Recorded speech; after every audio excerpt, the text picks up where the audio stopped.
네, 오늘 한국교통대학교 대학원 특강 논문 작성 과정의 지도를 맡은 저는 서울대학교 산업공학과에서 박사를 받고 삼성 SDS랑 전자와 근무를 하다가 현재는 학교에서 교수직을 하고 있습니다. 여러분들에게 설명드릴 내용 중에 첫 번째 내용, 왜 논문을 쓰는가부터 설명드리려고 합니다.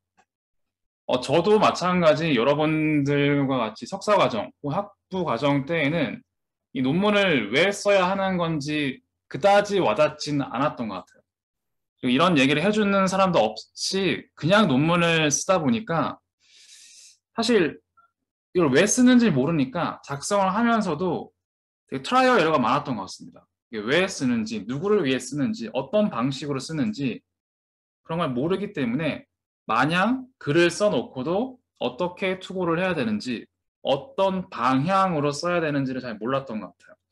그런 내용으로 포문을 열고 있습니다.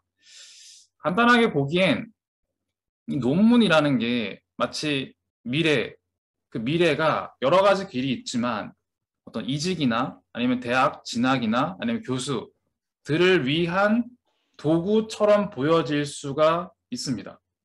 사실 내가 대학원을 오긴 했지만 교수가 될 거 아닌데 굳이 필요할까? 졸업 후에는 논문을 쓸 필요가 없지 않을까? 이런 생각이 분명히 드실 수도 있으실 건데 저도 옛날에 그랬어요. 그런데 제가 사회에 나와 보니까 그게 아니었습니다.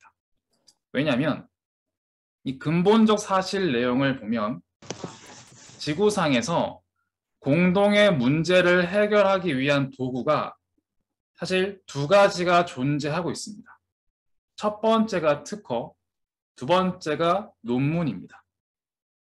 단, 학술적인 내용은 주로 논문으로 편찬이 되고 비즈니스적으로 워런티를 책정해야 되는 저작권 문제가 포함되는 것들은 특허로 내는 거죠. 하지만 굳이 나누자면 학계 혹은 대학에서 논문을 쓰고 기업에선 특허를 쓰는 게 사실 대한민국의 모습이긴 한데 해외로 나가면 구분이 없습니다. 학교든 대학이든 방식에 따라서 맞게 특허와 논문을 사실 둘 다 내는 편입니다. 왜 그러냐면 논문은 학술적인 내용으로 먼저 인정을 받기 위한 게 목적이고 특허는 학술적으로 인정받은 것을 비즈니스로 구현하는데 시간이 걸립니다. 바로 되는 게 아니기 때문에 그 사이의 시간을 내가 보장받기 위해서 특허를 쓰는 겁니다. 그래서 한국은 다소 대학에서 논문, 기업에서 특허를 쓰는 경향이 있지만 해외에서는 논문과 특허 구분하지 않고 사실 다 쓰는 추세입니다. 그 중에 하나인 논문을 여러분들이 배우는 거예요. 물론 여러분들이 어떤 길을 가냐에 따라서 이 두 가지가 얼마만큼의 중요할지 안 중요할지가 차이가 있긴 하겠지만 결국 한국에만 있지 않고 해외에 나간다거나 이런 케이스가 많다면 궁극적으로 우리가 세상과 소통하는 방식은 특허와 논문 말고는 현재로서는 없습니다. 아무리 인터넷이 발달이 하고 서로 수업 내용도 공유가 되고 서로 빠르게 바뀌는 내용이 있지만 그런 것들이 요즘은 뭐 깃허브니 아니면 클라우드니 다양한 포맷으로 공유가 가능한 상황이지만 공유가 중요한 게 아니라 이 내용이 가장 제일 먼저 만든 사람이 누구인가? 그거는 누구의 기여로 전 세계적으로 공증을 해야 하는가에 대해서는 특허와 논문 이외의 수단은 현재로선 존재하지 않습니다. 그렇기 때문에 우리는 이 중에 가장 간단한 논문이라는 것을 쓰는 방식을 배우는 겁니다. 그리고 그럼 학위 논문에 있는 특허, 그리고 학위 논문에 있는 논문은 무엇입니까? 사실 학위 논문은 글로벌하게 공식적으로 그 결과가 뭐라고 되죠? 세계에서 내가 가장 제일 먼저 쓴 내용이다라는 것을 어필하기보단 나는 그러한 사회에 나아갈 수 있는 그러한 사회에 나아가는 글을 쓸 수 있는 수준이 되었다라는 것을 증빙하는 게 학위 논문입니다. 그래서 석사학위 논문, 박사학위 논문은 실제로 학교에만 투고를 하고 사실 그 내용을 그대로 따로 논문을 쓰지는 잘 않습니다. 일부 내용을 차출하던가 좀 더 스페셜티를 추가를 해서 각 저널에 제출하긴 하지만 학위 논문 자체로서 무언가를 하지는 않습니다. 그래서 논문도 결국 학위 논문이 있고 세상과 소통하는 논문이 있는데 우리가 학위 논문을 쓰는 이 수업 방식은 우리가 논문을 쓰기 위한 자질을 갖추었다라는 거에 대한 공증이라는 거죠. 대학이 그걸 해주는 겁니다. 교수가 그 역할을 대신 해주는 거고. 그리고 그 자질을 갖추었다는 전제하에 사회에 나가서 이 학생은 혹은 이 석사는 이 박사 학생께서는 논문과 특허를 쓰는데 문제가 없다라는 것을 공증받는 게 학위 논문이라고 생각하시면 됩니다. 자, 그래서 지구상의 공동의 문제를 해결하기 위한 도구가 특허와 논문이고 이 논문은 누군가 어떤 문제가 있는데 그 문제를 해결하기 위해선 어떤 예상되는 방식이 있고 그것들을 어떤 실험을 통해서 증거를 제시하면서 어떤 문제를 풀 수 있다라고 어필을 하는 공동으로 해결하는 현대적 시스템입니다. 사실 되게 추상적인 얘기일 수 있지만 외우실 필요도 없고 몸으로 느끼시면 됩니다. 논문은 본인이 잘하는 걸 쓰는 것도 아니고요. 반드시 공동으로 궁금해하는 문제를 공동으로 해결하는 시스템이 반영이 되어야 공증이 됩니다. 단순히 대학에서도 마찬가지인데 학위 논문을 여러분들이 판단하기도 하겠지만 여러분들의 지도교수 아니면 옆에 지도교수 다른 사람들한테 많이 의논을 하죠. 그리고 그거를 지도교수님과 심사위원분들께서 공증을 하시는 겁니다. 간단하게는 학교 내에서만 이루어지지만 사회로 나가면 학교 내뿐만이 아니라 학교 외에서도 다양한 사람들과 공동으로 피드백을 주고받고 그 가치가 인정받아서 논문이 퍼블리시 된다고 하죠. 투고가 되고 저널에 실리는 겁니다. 그래서 논문은 동종 연구자 간의 선의의 경쟁이라고 볼 수도 있습니다. 나와 같은 연구를 하는 사람들이 있을 거예요. 이 뒤에 보시겠지만 저널의 종류가 굉장히 많은데 같은 저널을 쓴다는 것 자체가 사실은 일종의 비슷한 연구를 한다는 뜻입니다. 그래서 그들 간의 선의의 경쟁을 통해서 세상에 존재하고 있는 문제가 어떤 결과가 예상되고 내가 실험으로서 방향을 제시하겠다라고 하는 공동의 경쟁 관계입니다. 그리고 논문이란 내가 연구해온 가치를 굉장히 솔직하게라는 게 주관적인 표현이라 아직은 와닿지 않겠지만 그냥 일단은 솔직하게 쓰는 겁니다. 그리고 다 공개하는 겁니다. 솔직하게 공개하고 증명한다. 이게 무슨 얘기냐면 내 논문을 이 세상에 존재하는 아무나 봤을 때 누구나 쉽게 이해할 수 있고 그대로 따라하기만 하면 이 연구 결과가 나타난다는 뜻입니다. 그만큼 내 연구를 솔직하게 공개하고 증명하는 방식이 논문이고 이 흐름을 익히신다면 제가 뒤에 소개할 논문을 어떻게 쓰는 것인지 좀 공감이 되실 거예요. 논문은 누구나 아무나 처음 봤을 때도 바로 이해가 되고 그대로 따라했을 때 동일한 결과가 나타나는 게 논문입니다. 그걸 합법적이고 국제적으로 인정하는 수단이 논문이라 생각하시면 되고 그 다음 중요한 혼자 만든 문제는 사실 논문으로 인정받기가 어렵습니다. 내가 혼자 문제를 만들고 해결했어요. 근데 그거는 지구상에서 왜 인정 못 받냐면 혼자 한 거기 때문에 그래요. 그 문제가 얼마만큼 지구상에서 중요한 문제인지 공감대가 없어요. 해결한 방식이 도대체 지구상에서 이 문제를 해결하는 방식이 얼마나 다양하고 이 해결 방식이 얼마나 창의적인지 공감대가 없습니다. 그렇기 때문에 혼자 만든 문제와 해결은 논문과 특허로서 인정받지 못한다는 겁니다. 단기적으로 봤을 때 여러분들의 학위 논문이 되겠죠. 여러분들의 지도 교수님과 위원장 분들께서 그 문제가 얼마만큼 중요한지 그 해결하는 방식이 얼마만큼 창의적인지 그분들이 인정해 주지 않으면 여러분들이 논문으로서 인정받지 못하는 것과 동일한 겁니다. 이런 것들이 논문을 쓰는 이유입니다. 쓰는 이유이고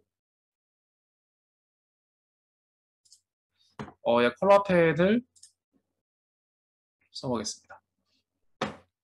그래서 마지막 만든 혼자 만든 문제라고 한 게, 혼자 해결하는 것은 그 문제와 해결 방식이 얼마나 창의적인지 공감할 수가 없기 때문에 인정받지 못하는 문제가 존재하고 있습니다.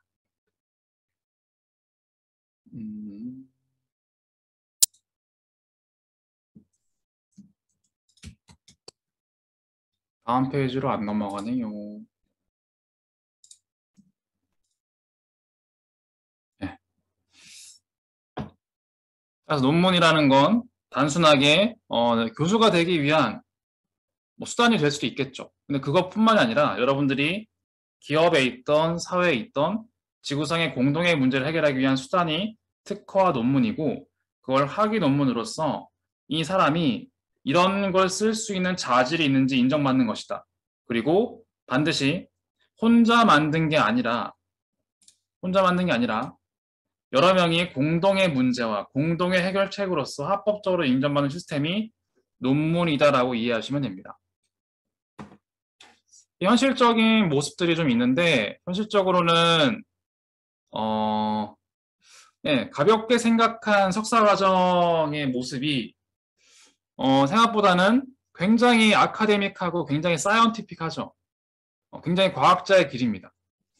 정말 냉정하게 봤을 때 이 문제가 풀어야 될 문제인가, 해결하는 방식이 가치가 있는 것인가, 어떻게 A/B 테스트를 할 것인가, 이런 것들이 굉장히 자세한 방식이 있는데, 결국 논문이라는 거는 얼마만큼 객관적으로 사이언티픽하게 검증을 하는지, 그 내용이라고 보시면 됩니다.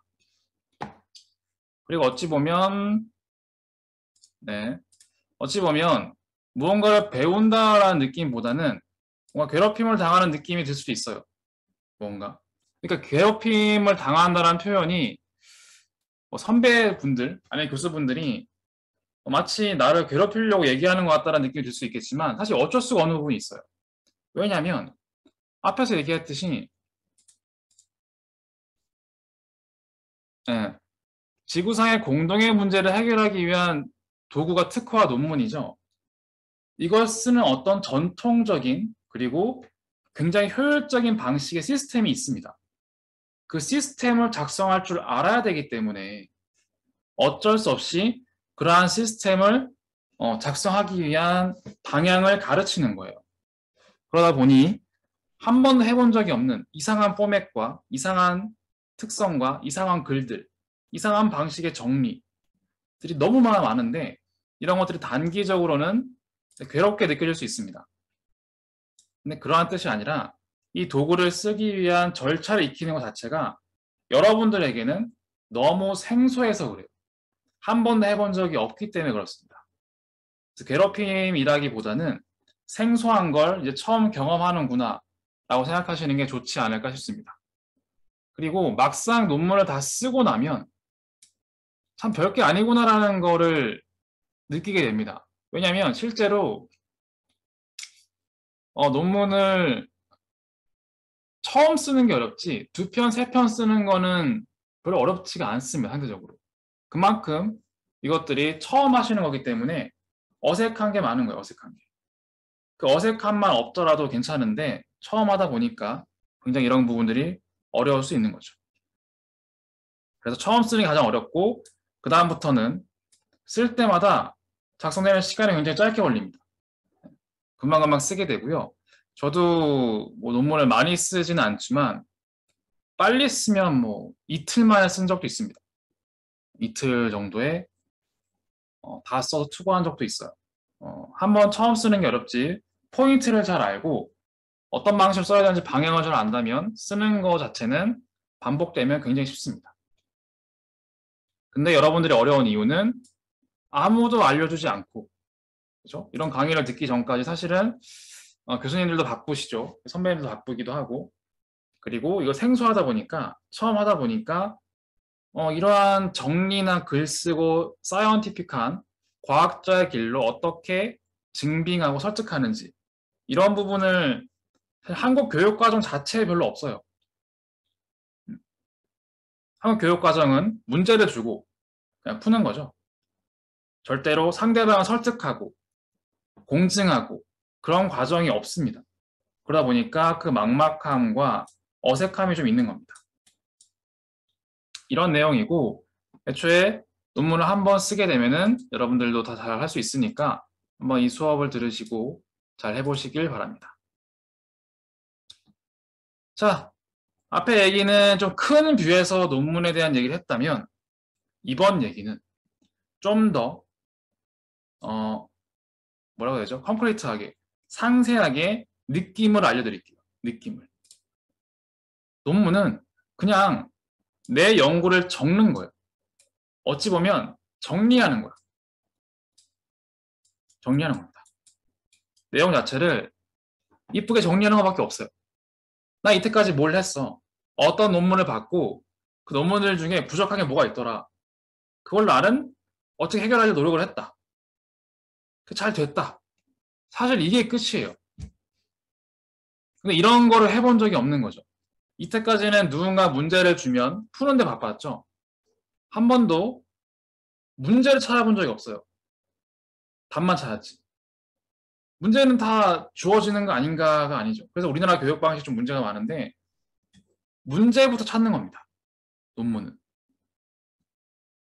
문제를 찾아서 그 문제가 왜 중요한지를 얘기하고 그걸 어떻게 해결할지 얘기하고 그 연구 결과로 증명하는 겁니다. 크게 봤을 땐 그냥 내 연구를 정리하는 겁니다. 정리. 그리고 좀 더 논문을 좀 써보시면 슬 자랑이 들어갑니다. 약간 자랑하는 거예요. 나 이런 거 했다. 이렇게 중요한 일을 이런 아이디어를 써서 했고 사실 좀 자랑하는 거예요. 넌 해봤니? 난 했다. 이렇게 좀 들어가는 겁니다. 그래서 자랑하는 포인트가 분명히 들어가게 됩니다.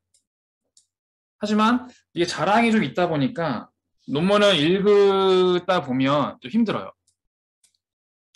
누구나 그렇지만 남의 자랑을 읽고 듣는 게 쉬운 게 아니거든요.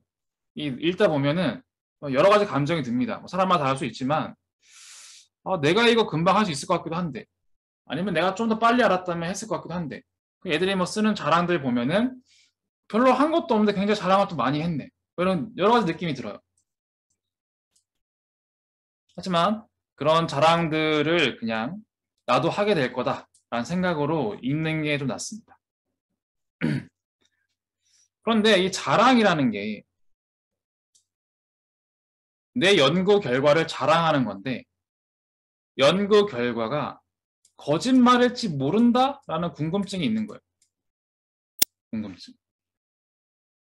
그래서 앞에서 논문은 사이언티픽하다라고 한 거는 자랑을 객관적으로 자랑을 해야 돼요.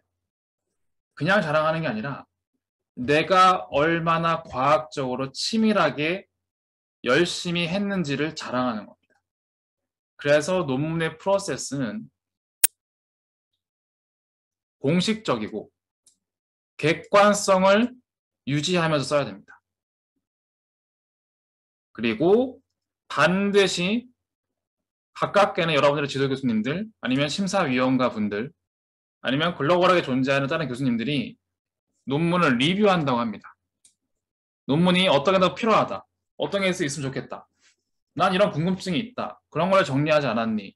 이런 리뷰를 반드시 거치게 되어 있습니다. 그러면서 객관성이 떨어지거나 너무 주관적인 자랑이 많다면 그런 것들을 빼내는 게 논문을 쓰는 과정입니다. 사실은 논문 프로세스는 혼자 열심히 쓰는 게 중요한 게 아니에요. 사실은. 결국 여러분들이 혼자 쓴 내용들은 어쩔 수 없이 주관적인 내용이 많이 들어갈 수밖에 없습니다. 그런 것들을 객관화하려면 많은 사람들에게 공유를 해서 좀 더 객관성을 높이면서 업데이트하는 게 제일 좋습니다. 그런 방식이라 보면 되고 결론적으로 논문이란 나의 자랑스러운 과학적 결과물을 전문가에게 설득하고 증명하는 겁니다. 그래서 어려운 겁니다. 한 번도 해본 적이 없어요. 수능에도 나오지 않죠? 우리나라는 말하지 않는 게 미덕이고 자랑하지 않는 게 미덕이죠. 그리고 과학적 결과물을 만드는 게 아니라 그냥 문제 답만 찾았어요. 누군가를 설득하고 증명하는 게 아니라 그저 답만 찾아왔어요. 그러다 보니 갑자기 설득을 하고 증명을 해야 되니까 어려운 거예요. 하지만 한 번만 익히시면 굉장히 쉬워집니다. 걱정하지 않으셔도 괜찮고, 그리고 다시 한번 얘기하지만 학위 논문은 이러한 논문 프로세스를 시작하고 작성할 수 있는 수준이 되었다는 걸 증빙하는 겁니다. 그래서 여러분들의 학위 논문이 굉장히 중요한 겁니다. 학위 논문이 있어야, 그리고 그것들이 아무래도 여러분들의 이력서, 레주메에 들어가기 때문에 많은 사람들이 오픈돼서 보게 됩니다. 그 내용을 보면서 진짜 이 사람이 본인의 연구 결과를 자랑스럽게 얘기하는데 객관적이고 과학적으로 어필하는지, 냉정하고 객관적으로 설득, 증명하는지를 보게 됩니다. 즉 제2의 면접이죠. 논문에 쓴 글들을 보면 이 사람들의 어떤 수준이나 상황들을 알 수가 있는 거죠. 그래서 학위 논문이 그 첫 시작으로 굉장히 중요한 겁니다. 그래서 이러한 논문의 의미와 결론을 통해서 어떻게 써야 하는가, 내가 작성한 논문을 그대로 따라하면 동일한 결과가 나오도록 굉장히 꼼꼼하고 객관적으로 작성해야 됩니다. 누구나 이 결과를 복제할 수 있도록 꼼꼼하게 작성해야 되고, 여러 번 반복을 해도 누구나 같은 결과가 나올 수 있도록 객관적으로, 과학적으로, 세세하고 꼼꼼하게 써야 됩니다. 그래서 힘들어요. 그래서 단순히 말로 해서 끝나는 게 아니라 이거를 다 한 땀 한 땀 쓰는 거죠. 그리고 이 내용들이 누적이 돼서 사실은 책으로도 많이 나오죠. 저도 뭐 책을 준비라기보다는 작성하고 있는 게 있는데, 그런 것들이 쌓여서 결국 책이 되는 겁니다. 그래서 이렇게 해서 논문이란 무엇인지를 정리해 드렸습니다. 자, 이 논문의 저자 기준이 좀 있는데 이거는 꼭 반드시 이런 건 아닙니다. 왜냐하면 여러분들이 학과를 보니까 다양한 학과들이 많더라고요. 근데 이게 뭐 학과마다 이 저자의 수도 차이가 있고, 그리고 어떤 내용을 저자로 구분하는지는 좀 편차가 있어요. 그래서 좀 조심스럽긴 한데, 그래도 저자 이름이 도대체 무엇인가? 1저자, 교신저자, 공동저자, 이름을 알아야 되니까 내용을 넣어놨어요. 하지만 이거에 대한 구분은 반드시 다음과 같이 칼같이 구분되는 건 아닙니다. 아니고 여러분들의 학과나 그 저널 특성에 따라 약간 차이가 있을 수 있습니다. 일단 제일 중요한 건 1저자입니다. 논문을 전반적으로 다 디자인, 기획하는 거예요. 그리고 애초에 그 논문을 작성한 사람을 의미합니다. 실험만 한 사람들은 저자가 아닙니다. 사실은. 어떤 동네에선 단순 실험만 하는 경우는 저자로 치지 않는 경우도 있습니다. 치지 않고 통상 실험만 한 경우는 공동저자, 2저자, 3저자로 많이 넣기도 합니다. 어쨌거나 중요한 건 단순히 그냥 야 문제 낼 테니까 풀어봐, 이렇게 수동적으로 움직인 실험한 사람들은 1저자로 보지는 않습니다. 않고 전반적인 논문의 기획과 논문의 구조를 탄탄하게 만든 사람, 애초에 논문 초안을 작성한 사람, 그리고 논문의 결과인 표나 그래프 등을 주도적으로 다 만든 사람, 실제 실험 또는 데이터 분석을 한 사람을 보통 1저자라고 칭합니다. 그럼 공동저자는 무엇이냐? 나머지 2저자, 3저자 등등을 다 칭하는 것으로 1저자가 하는 것들에 부분적으로 참여한 사람들을 다 총칭합니다. 거기에 기여도의 웨이트, 기여도의 정도에 따라서 2 또는 3저자 등으로 등급을 낮추는 겁니다. 하지만 반드시 중요한 게 일반적으로 아무것도 아이디어가 없이 오로지 실험만 한 경우는 주로 1저자를 보지 않고 공동저자를 봅니다. 자, 다음 1저자와 공동저자 외에 교신저자라는 게 있습니다. 보통은 통상 여러분들의 지도 교수님이 될 가능성이 높아요. 왜냐하면 1저자와 공동저자가 한 내용들을 그 연구 내용이나 실험 결과, 데이터 분석 결과에 모든 정권에 대해서 책임을 지는 사람입니다. 내가 이 내용을 보증한다. 일종의 보증인 같은 거예요. 그래서 연구가 문제가 있거나 아니면 과학적으로 진행은 되는데 이슈가 있다거나 할 때 이 내용은 내가 보증한다. 뭐 그런 겁니다. 가장 큰 책임을 지는 사람이기 때문에 통상 교신을 한다는 거는 당연히 1저자, 공동저자가 한 내용들이 당연히 아는 내용이고 그런 거에 관련된 전문가들을 보통 교신저자라고 합니다. 이렇게 해서 1저자, 교신저자, 공동저자에 대해서만 설명드렸습니다.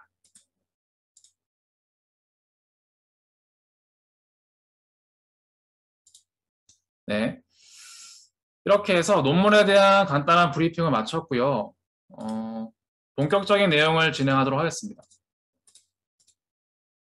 자, 학위 논문 프로세스, 결국 여러분들이 가장 중요한 학위 논문을 작성하는 게 결국 논문과 특허를 쓸 만한 자질이 있는지를 판단하는 것이고 그 과정은 다음과 같은 과정을 따릅니다.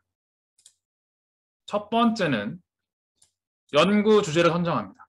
연구 주제. 주제는 여러분들이 아까도 얘기했지만 이때까지 여러분들이 문제를 찾아본 적이 없을 거예요. 문제를 풀기만 했지. 하지만 논문은 연구 주제를 찾는 게 제일 어렵습니다. 제 경험상 논문 전체 프로세스 중에서 연구 주제를 찾는 게 한 60% 이상의 시간이 들어갑니다. 생각보다 많이 들어갑니다. 왜냐하면 사실 이 다음에 연구 프로포절 작성, 초고 작성 이렇게 하긴 하는데 하다가 중간에 논문을 쓰다 보니까 가치가 좀 없는 것 같아. 빠꾸합니다, 보통. 이런 경우도 많습니다. 그러다 보니 연구 주제를 선정하는 건 제일 앞단이긴 하지만 사실 빠꾸되는 것도 고려를 했을 때 가장 많은 시간을 들이게 되는 경우가 많습니다.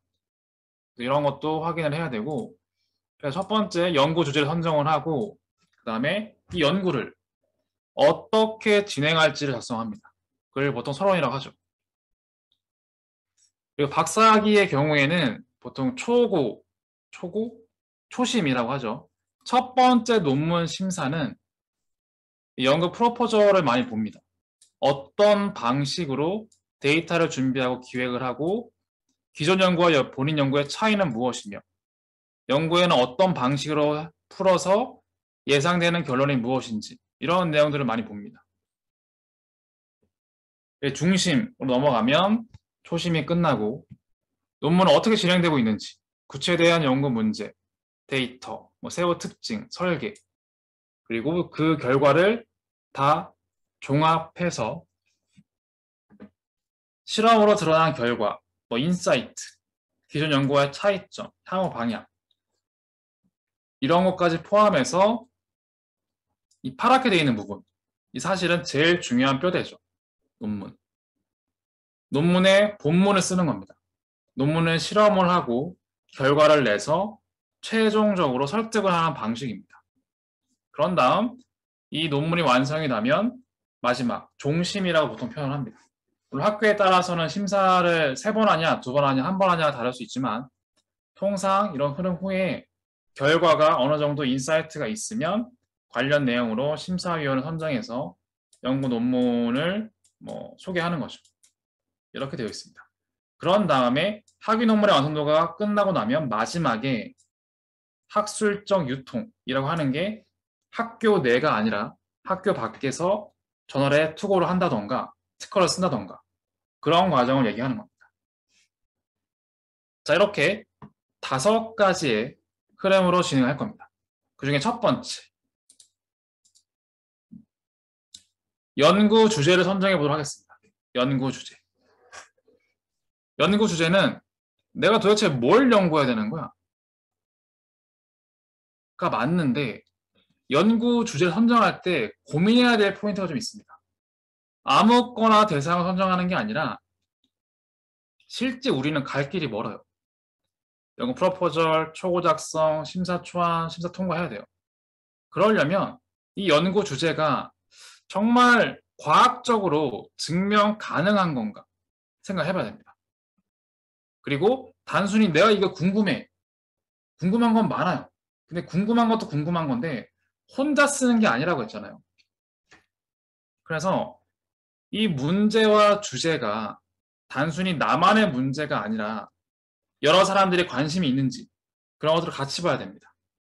그런 것들을 포함해서 어떻게 연구 주제를 일반적으로 찾는지 설명드리도록 하겠습니다.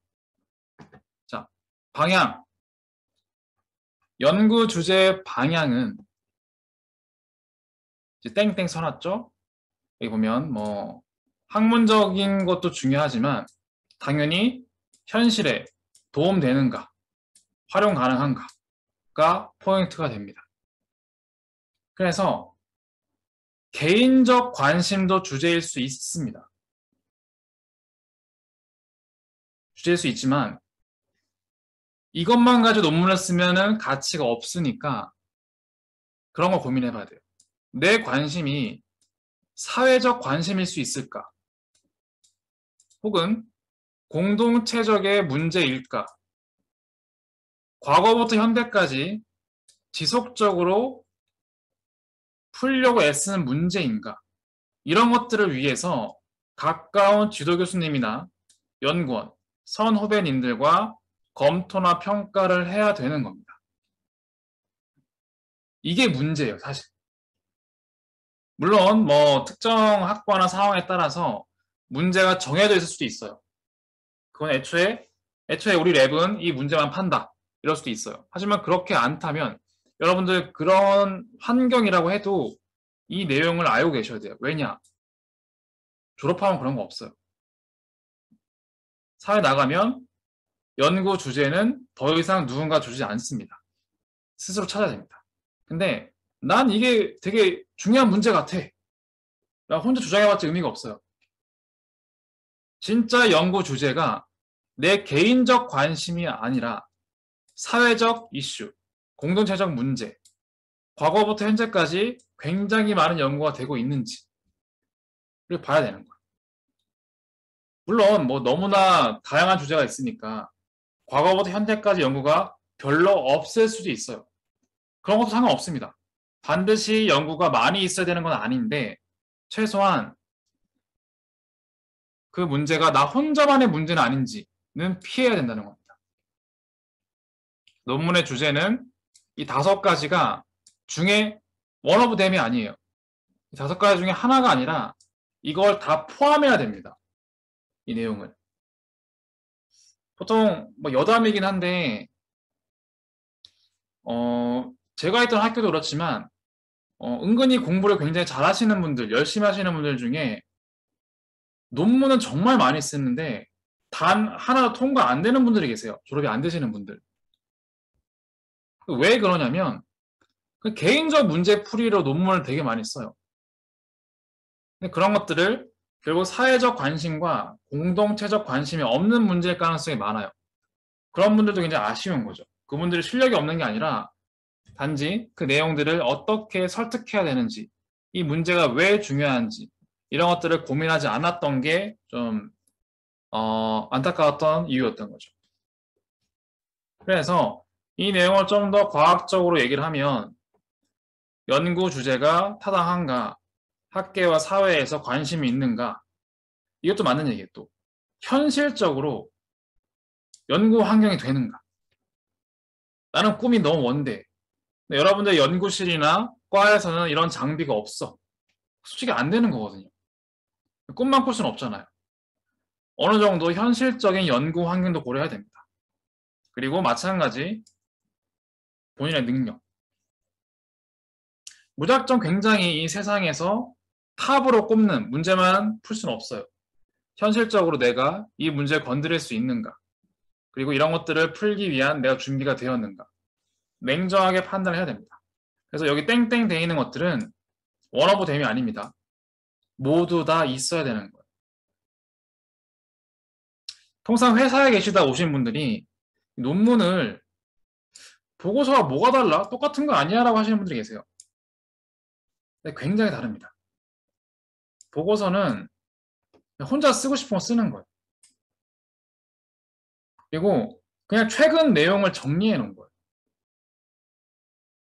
창의성이 없어요. 결론도 그냥 다 틀린 얘기예요, 사실은. 보고서의 결론을 보면 굉장히 미래지향적인데 그냥 꿈꾸는 내용이 많아요. 근거가 없어요.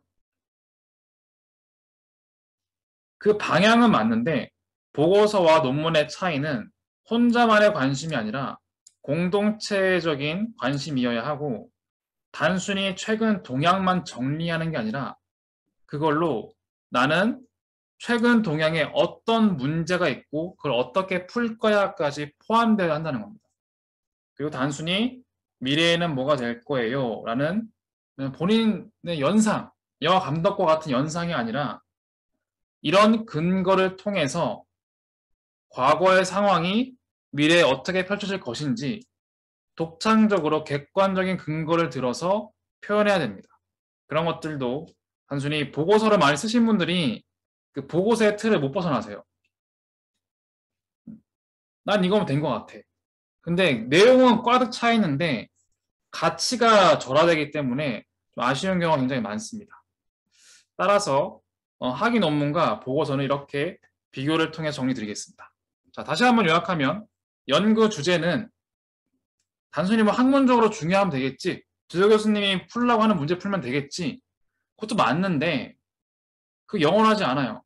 언젠가 여러분들이 스스로 문제를 찾고 해야 됩니다. 그러려면 개인적 관심에서 벗어나 사회적, 공동체적 관심사인지, 그리고 연구가 충분히 수행되고 있는지, 그리고 내 연구 환경은 이런 걸 파악할 수 있는 가치를 이끌어낼 상황인지, 내 능력이 그런 걸 할 수 있는 상황인지를 냉정하게 봐야 됩니다. 왜냐하면 시간이 제약적이라 그래요. 시간이 무한대 있으면 뭐 상관없죠. 근데 뭐 학위 과정이 무한대로 둔다고 의미가 없으니까 이런 것들은 모두 다 고려를 해서 연구 주제를 찾아야 됩니다. 자, 그러면 이제 어떻게 찾는지 좀 더 프랙티컬하게 내용을 하나씩 보겠습니다. 자, 어떻게 찾느냐? 혼자 관심 있는 주제로 출발해도 괜찮아요. 근데 내 관심사가 세상의 관심사인지, 그리고 내 관심사를 평가해줄 전문가가 있는지, 그리고 내 성과가 좋다라고 어필하려면 기존의 연구 혹은 비교할 수 있는 연구들이 있는지 이런 것들을 확인을 해야 될 필요가 있습니다. 확인.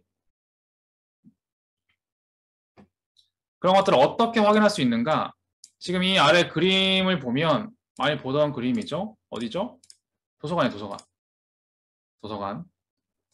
예전엔 지금 뭐 코로나 때문에 도서관에 갈 일이 많이 없긴 한데 예전에 왜 도서관을 많이 갔냐면 저도 제 시절에도 그랬지만 논문을 쓸 때 여기서 얘기해준 사회적 공감대, 평가해줄 수 있는 리뷰어, 그리고 설득하고 증명하기 위한 비교 연구들을 찾으려고 도서관 갔어요.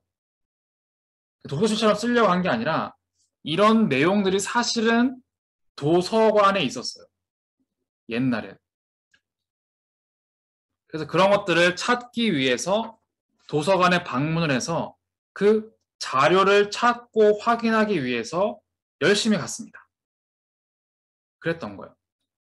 뭐 그런 거 있을 거예요. 나는 사실 가서 책은 별로 안 빌려보고 맨날 그냥 공부만 하다 왔는데, 시험 준비만 하다 왔는데, 사실 좀 많은 사람들이 제대로 뭐 하는 거지? 궁금할 수 있지만, 특히 대학원생 혹은 교수님들은 이런 공감대를 찾기 위해서 많이 갔어요. 하지만 요즘은 이 공감대를 다 외부로 찾을 수 있습니다. 외부로. 그래서 옛날에는 중앙도서관이 이러한 저널들을 사실은 다 책의 형태로 보관했는데 요즘은 그렇지가 않아요. 요즘은 다 전자와 뭐 디지털 전환이라고 해서 데이터베이스화를 하기 때문에 애초에 모든 내용들을 학술지, 학술 잡지, 컨퍼런스 발표, 책 이런 것들이 전부 다 전자 문서로 되어 있죠. 꼭 도서관에 가지 않아도 다 볼 수가 있습니다. 그리고 이거는 좀 조심스럽긴 한데 왜냐하면 학교에서 이런 책들을 전자로 보관하고 있는 게 있을 겁니다. 보관하고 있는 게 있을 건데 특히 IEEE Explorer, ACN 디지털 라이브러리, 사이언스 디렉트 이런 것들이 있어요. 이런 것들을 구독을 합니다. 구독. 예를 들어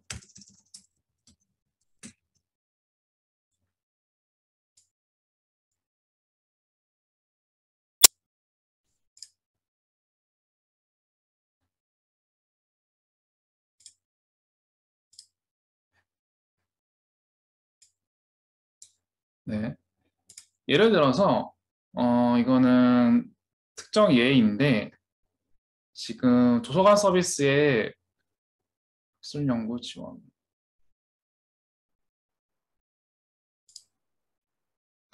온라인 저널 이런 탭들이 있습니다. 이런 탭으로 가면 실제 여러분들의 학교에 연결된 게 있을 거예요. 뭐 저널 리스트 같은 것들도 있고 서버가 좀 느린데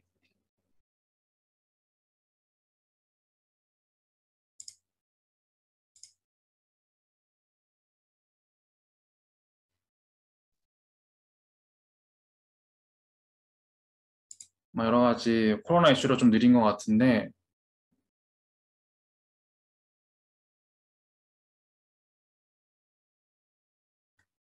여기 나와 있네요.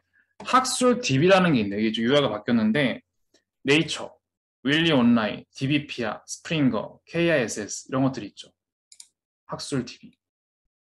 학술 DB 자체가 특정한 연구 주제를 모아놓은 곳이에요. 일단 나오죠. 너무 많아요.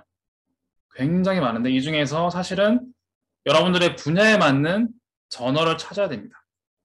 이거는 일반화되어 있지가 않아서 제가 큰 흐름을 보여드리는 거예요. 각 분야마다 다른데 여기 DBP와 KISS 등은 주로 국내 학술지 그리고 나머지는 사이언스 디렉트나 뭐 인터 사이언스 아니면 ACM, IEEE 같은 것들은 좀 국제 저널, 학술 대회 등의 논문을 담고 있습니다.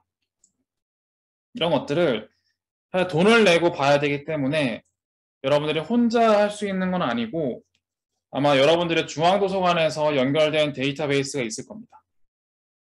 구독한다라고 표현하는데 여러분들 학교에서 구독을 하고 있는 DB가 있으면 그 DB를 들어가면 쉽게 보실 수가 있어요.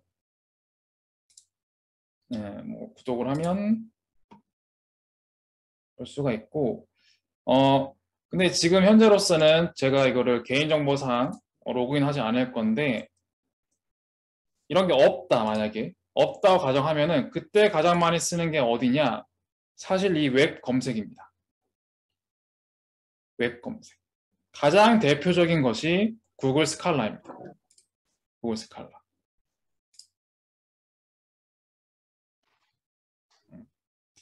구글 스칼라는 이렇게 들어가면 되게 심플합니다. 심플한데 학술 검색이라고 나오죠.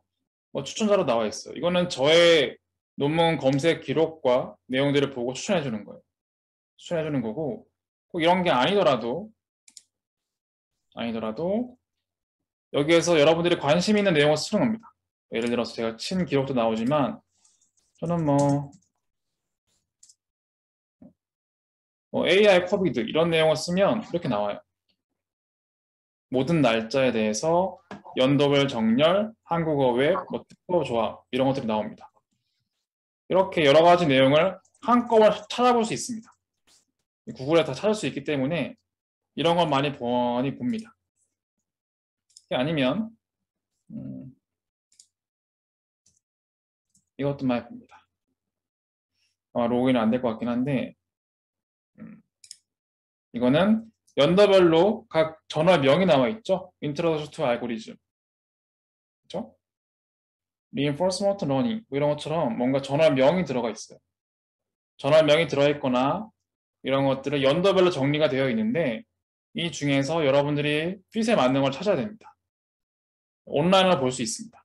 자, 요지는 옛날과 달리 중앙도서관에 구독하고 있는 데이터베이스가 있습니다.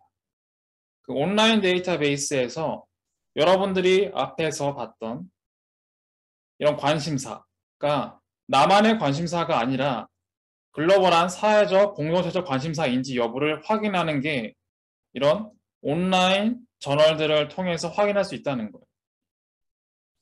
예를 들어서 이런 거죠. 나는 코비드로 AI로 사용해서 코비드 19 문제 풀고 싶어. 나 혼자만 생각인가? 최근 한 2년 동안을 봤더니 논문이 많이 있네. 그러면 나 혼자만의 생각은 아니라 뭔가 글로벌하게 많은 사람들이 풀고 있네. 어떤 저널이 있지? IEEE Access, 그렇죠? SBO, International Journal of Information Management. 이런 저널들이 나의 연구 주제와 유사한 저널이구나를 간접적으로 알 수 있다는 겁니다. 자, 이 내용을 여기서 나타낸 거예요.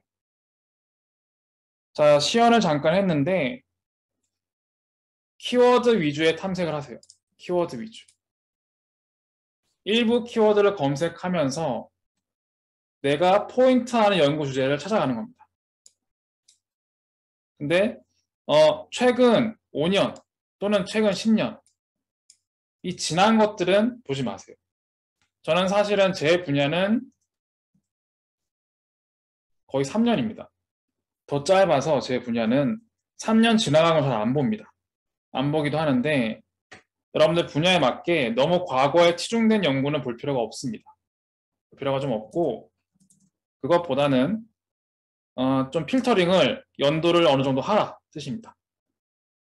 예전 연구가 중요하지 않다는 게 아니라 최근 글로벌 공감대가 있는 트렌드인지를 확인하는 게 더 중요하기 때문이에요. 옛날 거 보지 말라는 게 아니라 최근에 중요시하는 문제인지 관련 연구가 많이 있는지가 더 중요하고 그런 게 있는데 과거가 궁금하다. 그러면 그 이상의 옛날 걸 봐도 됩니다. 하지만 더 중요한 건 최근에 이런 연구 문제가 중요한 공감대인지를 확인하는 거다라는 게 포인트입니다.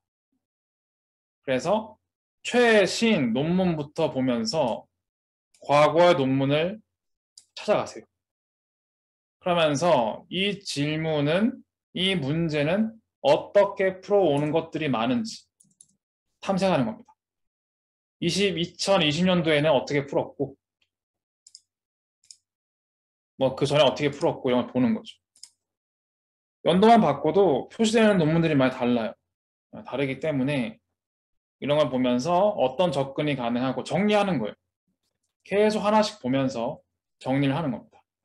자, 그리고 논문을 볼 때 제가 써놓은 것처럼 제목, 애브스트랙, 하이라이트로 논문을 요약하세요. 무슨 얘기냐? 하나 들어갈게요.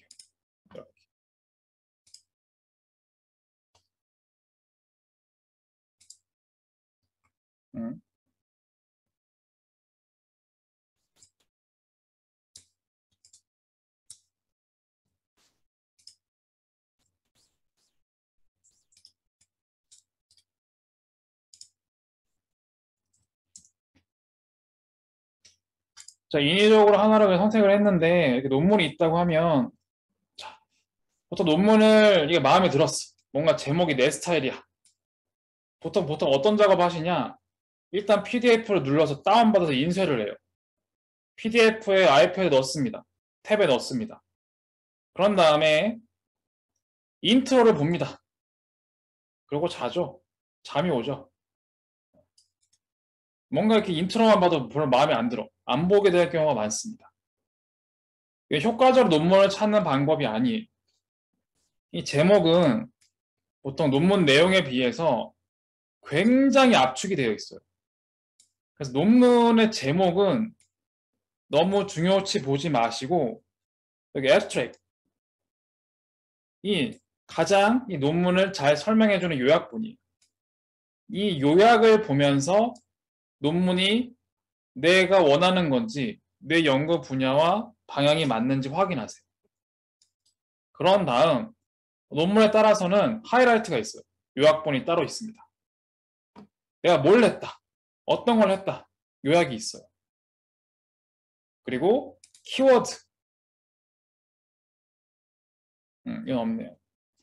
키워드가 없는데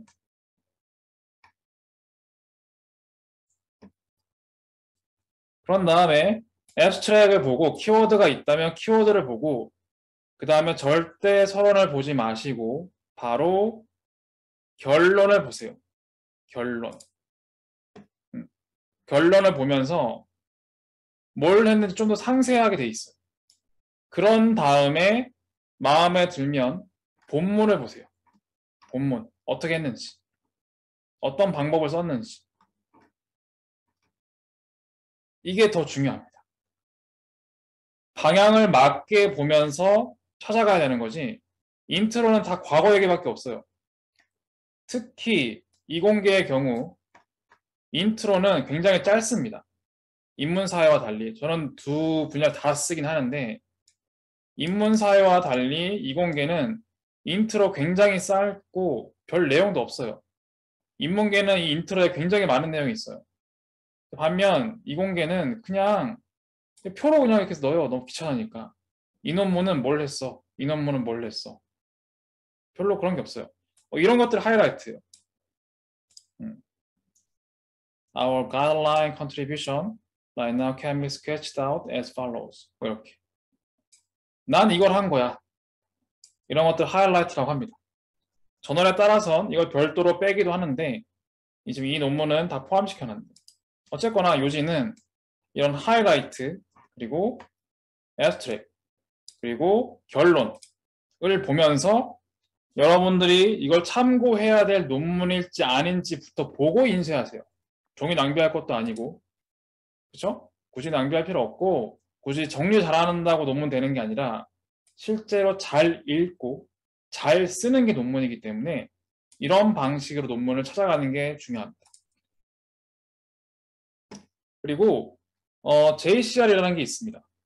이게 아마 제가 링크를 해놨을 건데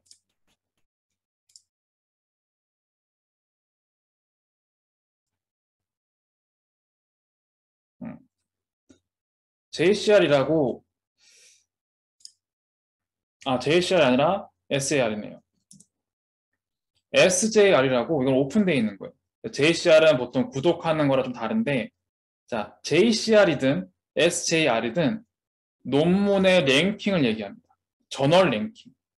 예를 들어 저는 AI 분야를 하기 때문에 AI 분야의 저널은 사이언스 로보틱스가 탑 저널이에요.